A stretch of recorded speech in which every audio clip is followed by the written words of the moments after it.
नमस्कार विद्यार्थी मित्रांनो, स्वागत आहे माझ्या YouTube चॅनल मध्ये।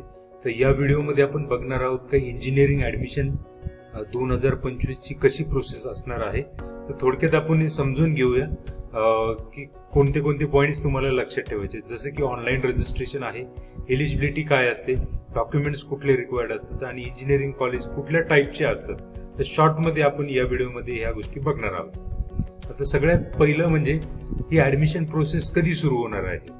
त्या ऍडमिशन प्रोसेस सुरू होण्यासाठी पहिल्यांदा ऍडमिशन नोटिफिकेशन येतं 2025 चं आणि त्यानंतर ते सुरू होणार आहे। आणि याच्यासाठी वेबसाईट कोणती आहे तर ही सीईटी सेलची महासीईटी, ज्या ठिकाणी तुम्ही तुमचा सीईटीचा निकाल डाउनलोड केला त्याच ठिकाणी हे होम पेज आहे।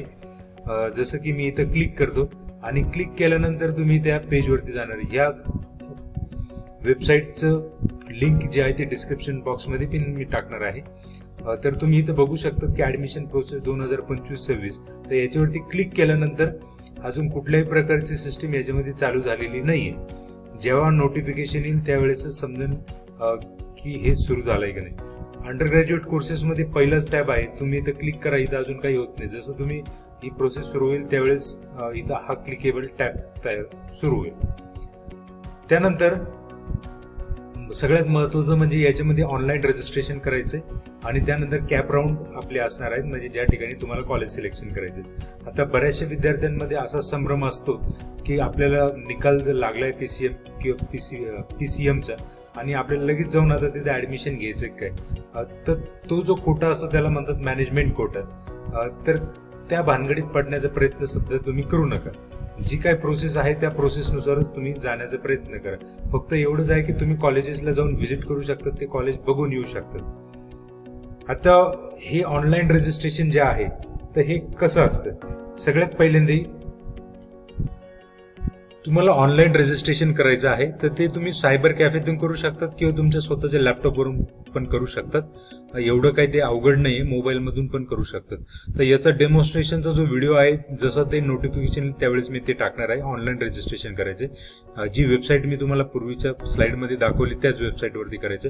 आणि त्यानंतर व्हेरिफिकेशन ऑफ डॉक्युमेंट्स हे तुम्ही ऑनलाईन पण करू शकतात किंवा फॅलिसिटेशन सेंटरला तुम्ही जाऊन हे करू शकतात। फॅलिसिटेशन सेंटर म्हणजे नियर बाय इंजिनिअरिंग कॉलेज, तर त्या ठिकाणी तुम्ही जाऊन हे करू शकतात। तुमच्या ऍडमिशनचा आणि डॉक्युमेंट व्हेरिफिकेशनचा काही संबंध नाही। काही मुलांना असा समज असतो की ज्या ठिकाणी आपण व्हेरिफिकेशन ऑफ डॉक्युमेंट केले किंवा ज्या कॉलेजमध्ये आपण फॉर्म भरलाय तेच कॉलेज निवडायचं का नाही, तर ती जी प्रोसेस आहे ती नंतरची प्रोसेस आहे। तर हे सगळं झाल्यानंतर तुम्हाला डेट दिली जाईल मेरिट लिस्टसाठी।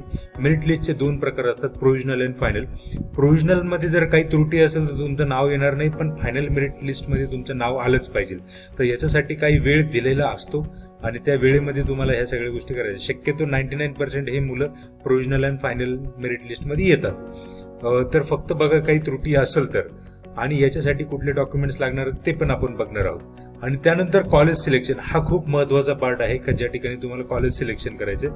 तर पाठीमागच्या नोटिफिकेशन नुसार 3 कॅप राऊंड होते। आता या वर्षी असं समजलंय जीआर वरून गव्हर्नमेंट रिझोल्युशनचं की 4 राऊंड होणार आहेत आणि त्याची वेगळी नियमावली पण आहे, पाठीमागच्या सारखी नियमावली त्याची नाहीये। तर तो एक भाग तुम्ही थोडासा लक्षात घ्या।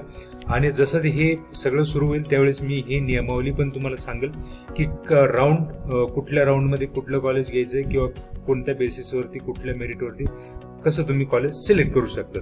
तर याचा पण मी व्हिडिओ येणाऱ्या काळामध्ये टाकणार आहे। तर हे झालं राऊंडच्या संदर्भात।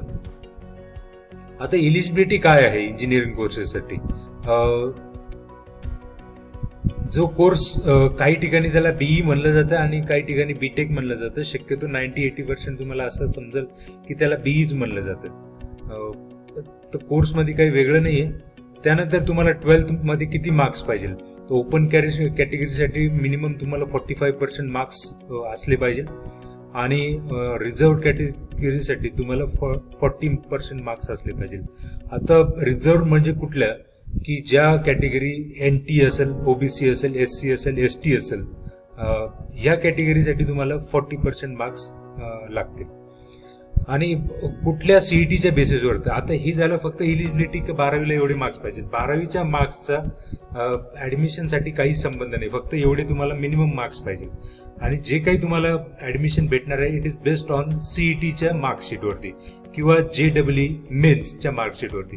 आता हे 2 प्रकारचे कोटा असतात. त्यापैकी 85% कोटा हा स्टेट कोटा असतो आणि 15% कोटा हा JEE नुसार म्हणजे ऑल इंडिया कोटा असतो.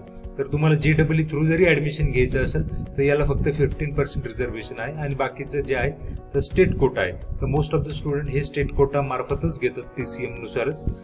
तर हे याच्यापैकी कुठलं तरी एक पाहिजे तुमच्याकडे. म्हणजे तुम्हाला स्टेट थ्रू अप्लाय करायचं असेल तर तुम्हाला हे CETच पाहिजे आणि JEE हे ऑल इंडियासाठी पाहिजे. तर याच्यापैकी कुठलं तरी एक तुम्ही अप्लाय करू शकता. दोन्हींची गरज नाही. आता ऍडमिशन साठी डॉक्युमेंट्स कुठले रिक्वायर्ड असतात तर सगळ्यात महत्वाचं म्हणजे पहिलं MHT CET 2025चा रिझल्ट. 2024चा चालणार नाही किंवा त्याच्या आधीचा पण चालणार आहे, फक्त 25चा, तो पण PCMचा, PCBचा चालत नाही. त्यानंतर JEE मेन्स 2025 तर हा एक असला पाहिजे, म्हणजे ऑप्शनल हा विषय आहे. जर असेल तर ठीक आहे, नसलं तर हा PCM वरतीच चालतं. जसं मी तुम्हाला सांगितलं कोटाचा डिफरन्स आहे. सगळ्या कॅटेगरीला ते लागणार आहे. 10चं मार्कशीट सगळ्या कॅटेगरीला, 12चं मार्कशीट सगळ्याच कॅटेगरीला. लिव्हिंग सर्टिफिकेट हे 12चं असलं पाहिजे. आता ज्यावेळेस ऑप्शन फॉर्म ज्यावेळेस आपल्याला ऑनलाईन रजिस्ट्रेशन करायचं असतं त्या ठिकाणी येतं school living certificate. School living नाही, ते 12चं लिव्हिंग सर्टिफिकेट आहे. बाय डिफॉल्ट त्यांनी हे स्कूल लिव्हिंग बनलेलं आहे. तर ते 12वीचं तुमच्याकडे असलं पाहिजे. नॅशनॅलिटी असली पाहिजे. तुमच्या लिव्हिंग सर्टिफिकेटवरती जर नॅशनॅलिटी मेन्शन केली असेल तर त्याची गरज नाही. बर्थ सर्टिफिकेट किंवा डोमिसाईल सर्टिफिकेट असणं गरजेचं आहे. कास्ट सर्टिफिकेट हे फक्त ओपन साठी आणि EW साठी लागणार नाही. व्हॅलिडिटी सर्टिफिकेट फक्त OBC साठी लागतं, बाकीच्यांसाठी लागणार नाही. नॉन क्रिमिलियर सुद्धा फक्त OBC साठी लागतं. आणि त्यानंतर EWS सर्टिफिकेट हे फक्त EWS साठी लागते. आणि इन्कम सर्टिफिकेट जर तुम्हाला EBC घ्यायचे असेल तर ओपन वाल्यांना हे इन्कम सर्टिफिकेट लागणार आहे. OBC ला पण लागणार आहे. SC ST ला गरज नाही ऍक्च्युली. आणि EWS ला पण हे इन्कम सर्टिफिकेट लागणार आहे. आता येणाऱ्या काळामध्ये तुम्हाला हे समजून घ्यायचं आहे की कॉलेजेस कुठल्या टाईपचे आहेत. तर सगळ्यात महत्वाचं म्हणजे काही गव्हर्नमेंट कॉलेजेस आहेत. जसं की प्रत्येकाची इच्छा असते की आपण COEP ला जावं, तर ते एक कॉलेज आहे. त्यानंतर पुढचं कॉलेज आहे की हे टाइप्स ऑफ कॉलेज आहेत, प्रायव्हेट कॉलेजेस. मोस्ट ऑफ महाराष्ट्रामध्ये तुम्हाला हे प्रायव्हेट कॉलेजेस दिसतील, नॉन एडेड कॉलेजेस. आणि हे प्रायव्हेट मधले काही ऑटोनॉमस आहेत आणि गव्हर्नमेंटले सुद्धा काही ऑटोनॉमस कॉलेजेस आहेत. ऑटोनॉमस म्हणजे हा त्यांनी त्यांचा सिलेबस डिझाईन केलेला असतो. आणि काही डीम युनिव्हर्सिटीज आहेत, त्या पण महाराष्ट्रामध्ये आहेत. आणि काही युनिव्हर्सिटी डिपार्टमेंट आहेत, म्हणजे ते सब कॅटेगरीज आहेत लाईक गव्हर्नमेंट कॉलेजेसमध्ये. जसं की institute of chemical technology Nagpur, तर त्या ठिकाणी हे डिपार्टमेंट आहे आणि ते गव्हर्नमेंट कॉलेजेसमध्ये मोडले जाते. तुम्ही माझ्या चॅनलला सबस्क्राईब करून ठेवा, कारण येणाऱ्या व्हिडिओजमध्ये आपण बघणार आहोत की how to check last year merit of engineering colleges, जेणेकरून तुम्हाला समजेल की या कॉलेजमध्ये आपलं ऍडमिशन होऊ शकतं का नाही. तर साधारणतः 3-4 वर्षाच्या अंदाजावरून आपल्याला लक्षात येईल की आपलं ऍडमिशन कुठपर्यंत जाऊ शकतं. इंजिनिअरिंग कॉलेजेसच्या फीज किती आहेत तर या संदर्भातला एक व्हिडिओ मी टाकणार आहे. स्कॉलरशिप तुम्ही कुठल्या घेऊ शकतात ते पण मी टाकणार आहे. आणि ऑनलाईन रजिस्ट्रेशन करायचं आणि कॅप राऊंडला अप्लाय करायचं हे सगळ्यात महत्वाचं आहे. तुम्ही अजिबात गडबड करू नका, फक्त कॉलेजेसला व्हिजिट देऊन या. कुठेही लगेच ऍडमिशन घेण्याचा प्रयत्न तुम्ही करू नका. हे ऑनलाईन रजिस्ट्रेशन केल्यानंतरच पुढच्या गोष्टी सुरू होणार आहेत. आणि how to select the best colleges, तर या संदर्भातला पण मी एक व्हिडिओ टाकणार आहे. तर धन्यवाद. काही जर अडचणी असेल तर तुम्ही माझ्या कमेंट बॉक्समध्ये कमेंट करू शकतात, त्याचं मी नक्कीच उत्तर देण्याचा प्रयत्न करेन. धन्यवाद.